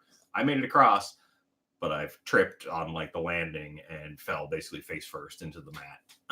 It's not super hard, but I still like hit my head on it. So I was hit at least 3 times, maybe more, and like my brain was jostled because one thing about helmets is they keep you all impacted up in there. So my brain got a jostle. Which I didn't feel that, right? I felt that while it was happening. I could feel the jerk. My back was fucked for the rest of the night. Like we came home exhausted. Dead. We just like loaded up on like Excedrin and ibuprofen and fucking, Tylenol and just went to bed. Mm-hmm. Yeah, we were dead. It destroyed us. Like, Bean, I don't know if you've ever been the place that I went to that I love, and if you're ever out there, it's kind of far from Sac, probably about an hour from Sac, maybe about an hour 15. Scandia. It's in Fairfield. They've got laser tag, they've got real go-karts, and and the arcade is huge. It's bomb as shit. Hit it on like a Monday, right? Like get a Monday off and just take a friend and go do that shit. Cause that place is great. I didn't eat any food. Don't, bring your own food. There's a Carl's Jr. about 10 minutes down the road. Go to that. But like, and they have mini golf. Destroy Scandia. That shit is great. If you're up here, I recommend, if you're in the New England area, I recommend Canopy Lake Park. Good time. She hasn't been there yet. Yeah, we want to do that. We were supposed to do it this summer. It never really happened. So hopefully next summer or spring, we're going to hit that up. You're very welcome, darling. The food there was so mediocre. It was better than I was expecting. He ordered the right thing. I even put in the review to order what he had. Because it's just enough to satisfy kids. When you look at the reviews for the food there, I was expecting a lot worse than what we got. The fried pickles were pretty good. The fried pickles were on hit. I got a burger. It was pretty good for chain type restaurant burger. Like it wasn't anything fantastic, but it was edible. The chicken fingers a little overcooked, but honestly, like not as bad as a lot of chain type restaurants do, because usually end up getting it well done. And this was probably like medium well, so it wasn't too bad. You're welcome, Comrade Chud. You got tendies, right? I got tendies. I was so not satisfied with those tendies, and the fries were terrible. Yeah, the fries. I thought they were all right, but fries weren't very good. I won't say terrible. That was a little exaggerating. They're mediocre. The tots were good. Yeah. The tots were good. Yeah, they had really good fried pickles. That was the best thing. So I would even recommend like just get a basket. Just everybody get a basket of fried pickles and like, something maybe a salad or something, because it's hard to fuck up salad. The pizza that Chrissy got looked pretty good. Yeah, the pizza Chrissy got. Or was that Crystal? I forget. One of them got pizza. It looked decent. But it looked pretty good. I don't know. The pizza's probably good because kids like pizza. It was more like a flatbread type pizza. Yeah, it looked good. It looked good. Oh, who else's food? Like Gary got those wings and they looked halfway decent. I thought they looked kind of shitty. I didn't try them. Yeah. There were places. One thing that we should have done, because it was his friend's birthday. We couldn't say, hey guys, let's go to a different fucking restaurant. If we ever do it again, Yeah. Oh yeah. Them fried pickles. And that's a big I'm from California. these days. I'm a big I'm a Californian, so it's not we don't do fried pickles. But like out here on the East Coast, oh hell yeah! If you're it's more of a Southern thing. It is. It's definitely caught on up here. Oh yeah. So definitely like get you some fried pickles, like because it sounds weird, but it's great. So good. They're super great. But like our whole we were in the car. Like 2 of his friends came picked us up. Right. We were starving. So we hadn't really eaten all day. It was like 4:00 by the time they picked us up, and we hadn't really eaten anything. I had spent the whole morning like running around, like buying clothes and shit like that to like get ready so I look halfway cute. I had to shower. I had to put on makeup. He was getting ready. Like I had clothes the night before, so I slept late and blah blah blah. So yeah, so we just not enough hours in the fucking day. So we ended up like getting pizza, like early on in the night. We did, and that shitty pizza was not as horrible as it was. Actually, pretty decent for what it was. It was edible. It was definitely edible. I've had much worse pizza. I actually kind of liked it because it was pretty shitty, but it was good. I would have got a whole probably what we should have done. And that was like different. It wasn't like the flatbread pizza that we had at the like there was a restaurant inside this arcade. It was kind of like just like this kind of cordoned off little pub restaurant. Yeah. And then there was also like a couple food stands here and there in the same building, and that's where we got to feed them hungry.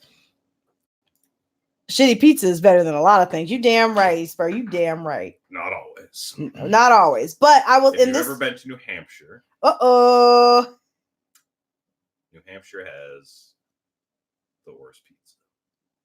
Don't get pizza in New Hampshire. Listen to him. At least if you're more than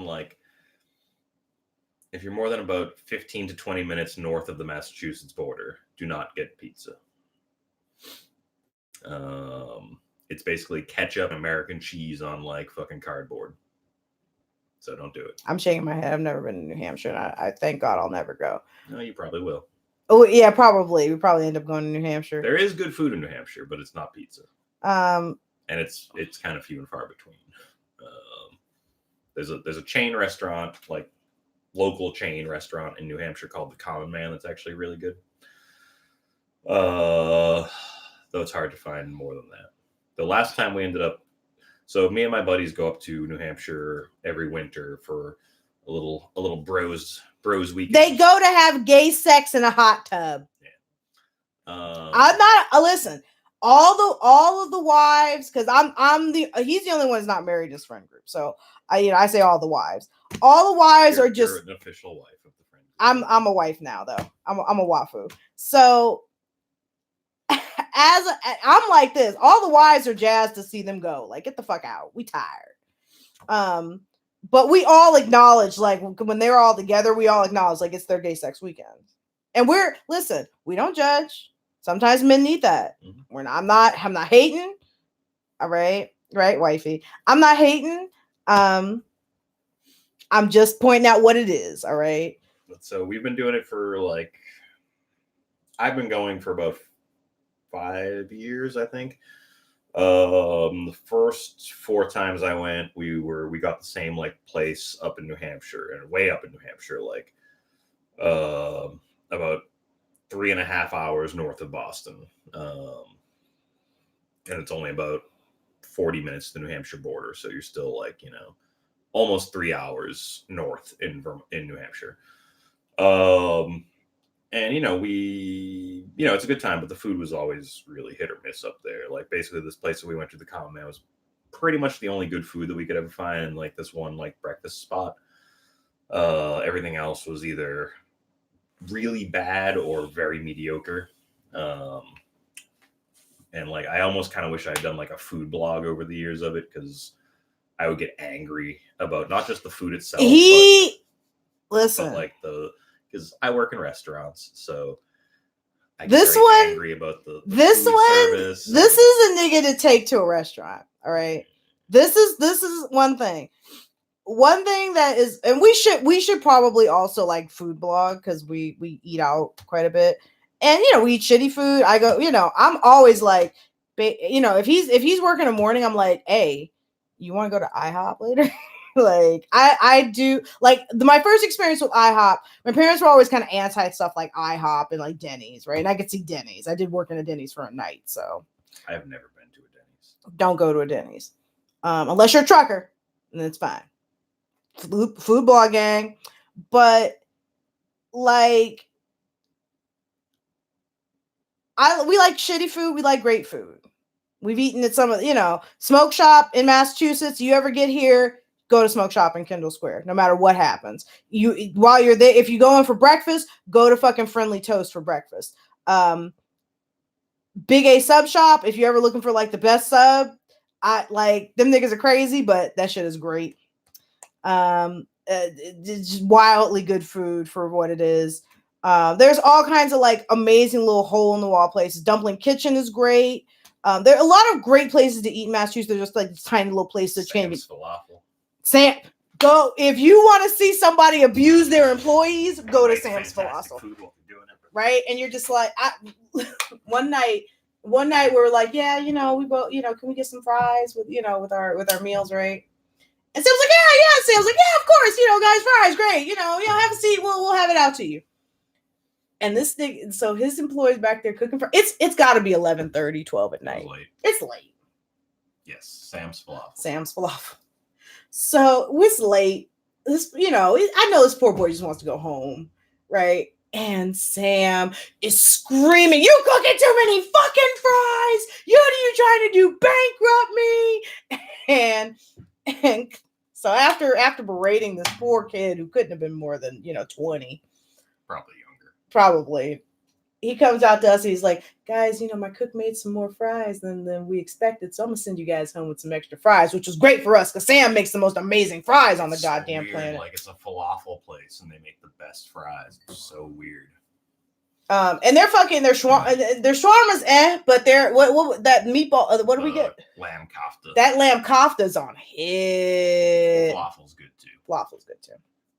I'm gonna have to disagree with you, comrade. I gotta disagree with you. And East West, I've never been, and I just remembered that I'm in Chicago. You have to get pretty out of your way to get bad pizza. You have to go pretty out of your way to get bad pizza. Not a fan of the Chicago style. No, I bet regular ass Chicagoans make good ass pizza. Maybe. I'm with being on how do you fuck up pizza, but you can. But like, you just gotta know it. You just gotta know where to get pizza. This is true. So even in Boston, you can find bad pizza. Not as bad as New Hampshire pizza, but if the best pizza is gonna be in New York. Yeah, absolutely. And we've pimped this place before. I'm gonna keep pimping this place because they never going out of business. In fact, I'm gonna pimp them until they open up a fucking syndicate here in Boston. Goodfellas. LIC. Oh my God. That was the best pizza I ever had in my life, and it was the cheapest pizza I ever had in my life. Mm-hmm. 2 giant slices, because they give you 2 slices and a Coke for $5. And they're not like, when people make you a slice, it's already made pizza, right? So all they're doing, so what a lot of places will do is they'll put cheese or they'll put, extra pepperoni on and make it look like these niggas will make that shit fresh.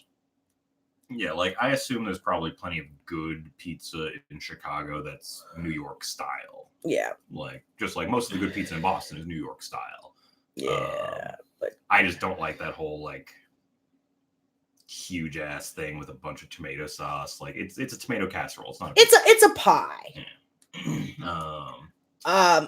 But so the thing you have to understand about New Hampshire is basically the south of the north. It's very country. It's very redneck. It's very conservative.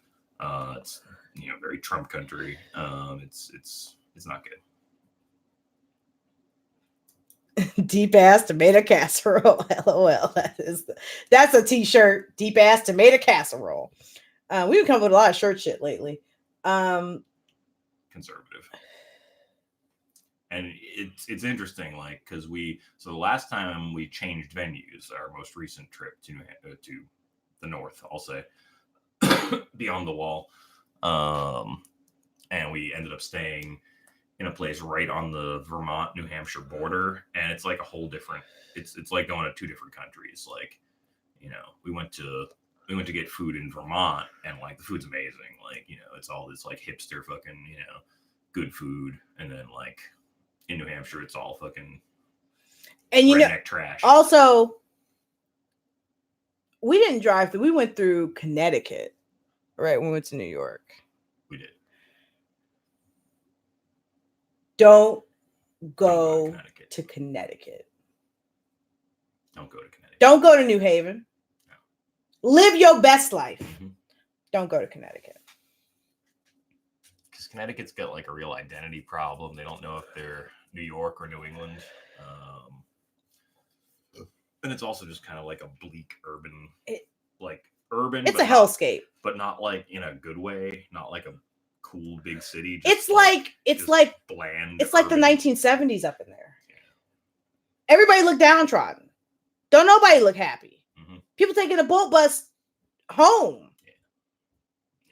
It's bad. Don't go to Connecticut. Don't go to Connecticut. Mm-mm. Rhode Island's better. It's still got its bad parts, but Rhode Island's much better. Take the, I would recommend this to anyone too. Yeah, especially when you get near New York, like that kind of like little piece of Connecticut that's right near New York City. Like they're super rich there, and then they're super classist. Yeah. You go to like kind of like out in the middle of Connecticut, like, and it's just like this bleak urban fucking landscape. Yeah, I would recommend this. Get on a boat bus. The Wi-Fi is kind of shitty. Get your ass on a boat bus though. And see the country. New Hampshire is also super racist. Yeah. We always make a joke because like our friend group that goes up to New Hampshire, one of the kids is is mixed race and one is Filipino, and so we always kind of like make the joke that we've increased the diversity quotient in New Hampshire by like 200% every time we go up there. Literally, I think the first 3 years I went there, I didn't see anybody that wasn't white besides my friends. And then like I finally saw like a black guy like on the fourth time we went. I was like, whoa. I think, I can't wait to explore more of like New England because I've been to Virginia, and so I go to North Carolina, but I want to explore more of the East Coast because that's what it's like. I fucking live here. And it's I will say this. I've been wanting to do this blog, and I might still do it, a Californian's Guide to Massachusetts, because it's the same but wildly different. Yeah, I mean, I could have done one of those like when I went to the South. It is so, I mean, you struggle to figure out how we're all part of the same country because like the culture here is so wildly different. One thing I like about Massachusetts though is there's a certain like class of people who, one thing about Massachusetts is that there's like a disparity here. Like it's very clear. The class disparities here are very clear and very stark. But one thing about Massachusetts is you can kind of tell like when people are like, oh, a brown. But there's this class of white guy here that's very comfortable around black people and is very like, they'll see you like at a bus stop and they'll start chatting you up, right? And not in a, oh, I'm trying to get with you sort of way. It's just in a like a general, oh, hey, how's it going? What's going on? How's the weather? How's the family? What's, very like, it's very nice. I met an older guy at the bus stop the other day on the way to work. And he was just, elderly gentleman going to the bank to switch over his account, and he told me his entire life story there and back because I wasn't, schedule got fucked up and I wasn't supposed to be at work that day. That's kind of just you in general. People just kind of tell you their life story in general. People like to talk to me. They do. I don't. Everybody loves you. Let's say. But I like that. I like that Californians can be much more like I see you, but I don't want to talk to you. But a lot of New Englanders, like, they want to talk to you. The other thing that's like kind of interesting about here, at least I think, and maybe this isn't as unique as I think it is, but while there is a stark class divide here, the way that our neighborhoods and cities are structured is that the rich people and the poor people all kind of live like in the same neighborhoods. They do. So you can like just go a block over, and all of a sudden like you're in a rich neighborhood, and then you go another block, and all of a sudden you're in a very poor neighborhood, and it's just all like kind of right on top of each other. So like, even though there is a class divide, everybody has to interact with each other. And that's kind of clear. I like it, but I don't know. Like, there's something meaner about Massachusetts. People are definitely more gruff here. People are, and there is definitely, yeah, California will smoke you out though. They'll suck you, yeah, honey. Oh, and they ain't got their weed together here, honey. They only got one. They got one legal. Cannabis is legal in the state of Massachusetts. They got one place to sell it though, in damn near the whole state, in the Boston area. Oh, please. There's like 3, I think. There's 3 in a state of what, 5 million who live here? Something like that. 5 million people, 3 places sell weed. We will give you nips though. Nips all on the ground. Nips everywhere. Y'all are drunk. They drunk out here. Yeah. So I've been. Let's get to some of the comments. Yeah, I have to say I've been to places where there's nothing but white folks, and I'm kind of scared the shit out of me. Mainly Roseville, yeah, Roseville, Rockland, Chico, shit like that. Like, child, out there, I wouldn't fuck with that. But you do what you got to do, baby. Like as a white guy, it clearly doesn't like scare me necessarily, but it's always just weird to me, like because I did not grow up in a place that was only white people. Like, I grew up in a very diverse, ethnic community. The reverse happened to me in Virginia, and it was a little, maybe a little scary. As a brown person, it was scary because you know what the fuck gonna happen. But when I went to Virginia for the first time when I was 8, and that must have been 20 years ago, I was in a place where there was just all black people.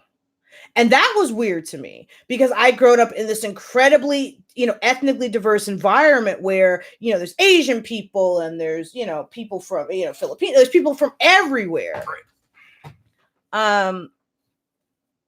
At Comrade Chud has traveled more than me. And before him, I had no idea how white this country is. This country is white as shit.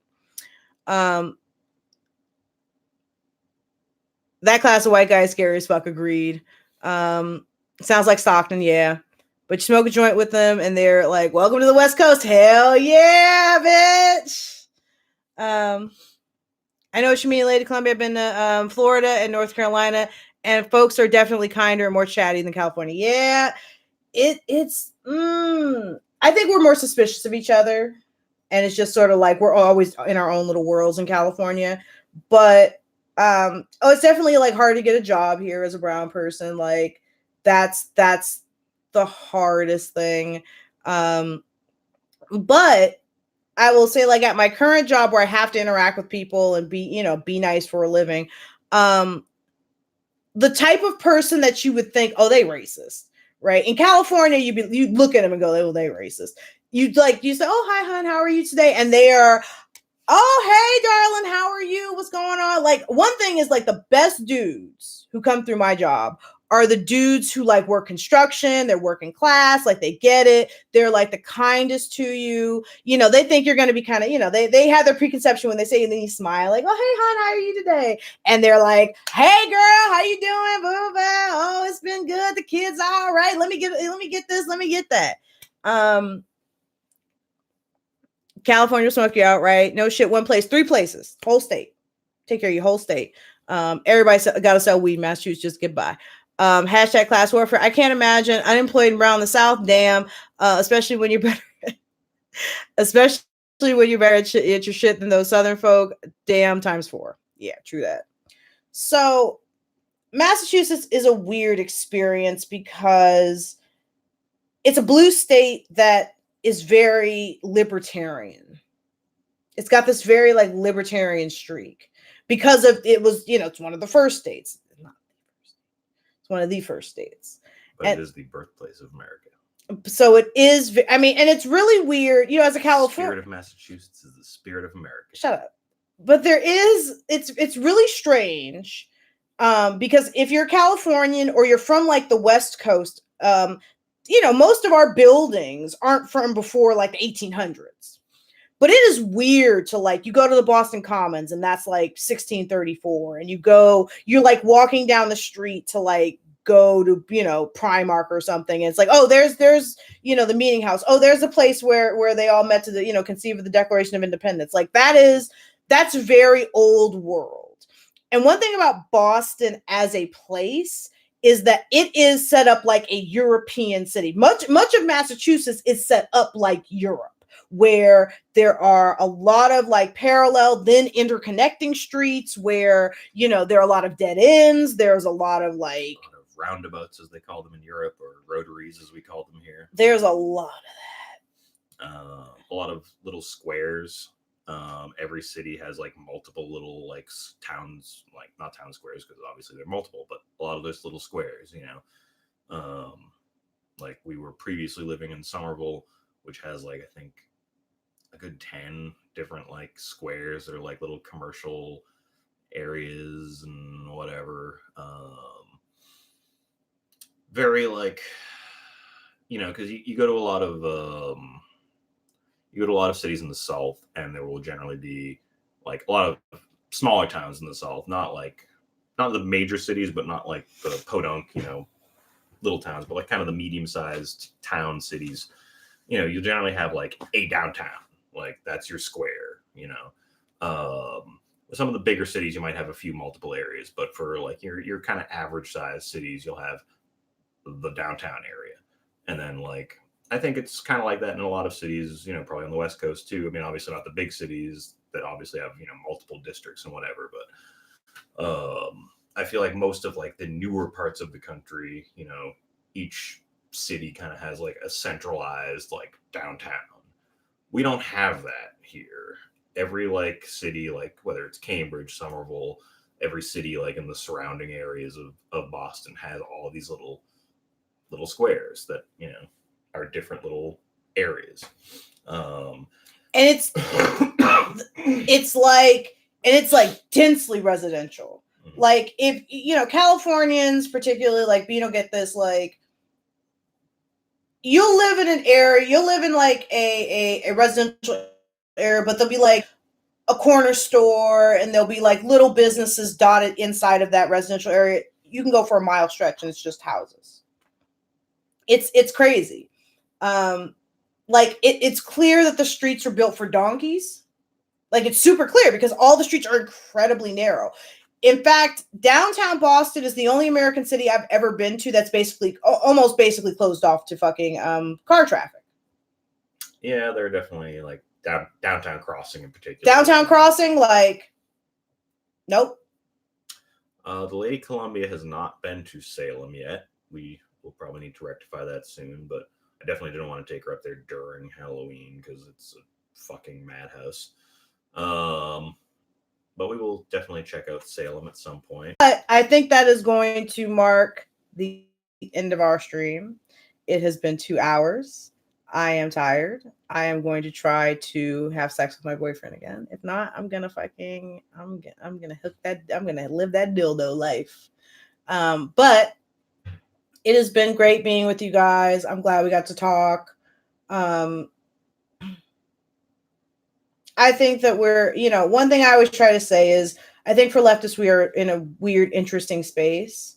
We have the most support we've ever had, probably ever. And we are kind of out front more than ever. And so I think that we have to start taking advantage of the little bit of power we do have, because we have a vision for this world, not just for the United States, not just for, individual people, but for the planet. What we want to see, we want to heal our planet. We want to ensure that future generations have an earth that they can be proud of, that they can live on, that they don't have to worry about, oh my God, the CO2 is going to kill us all. We want to live in a world where workers aren't abused, where people can work a decent job and make good income, have health care, not have to worry about that. We want to live in a world where mothers don't have to worry about dying if they're going to have children. We want to live in the best possible world. And that is a vision I support. Workers of the world unite. Gamers rise up. Solidarity always. We live in a society. So I am always proud of us. I might be critical. I might say things y'all disagree with, but I'm never not proud to be a leftist. I'm never not proud of. I should have worn my Somerville shirt. But I just wanted to say that I'm happy to be back with you guys. I've missed you. Making more videos. Mwah. Much love. And I'll be seeing you soon. Good night, good morning, good afternoon. Later, y'all. That's not your normal sign off. Say your thing. What's my thing? What's up, guys? Great powers out. What's my intro? What's my outro? I don't know what you say. You're supposed to know what you say. Solomon out. Thank you. Bye, guys.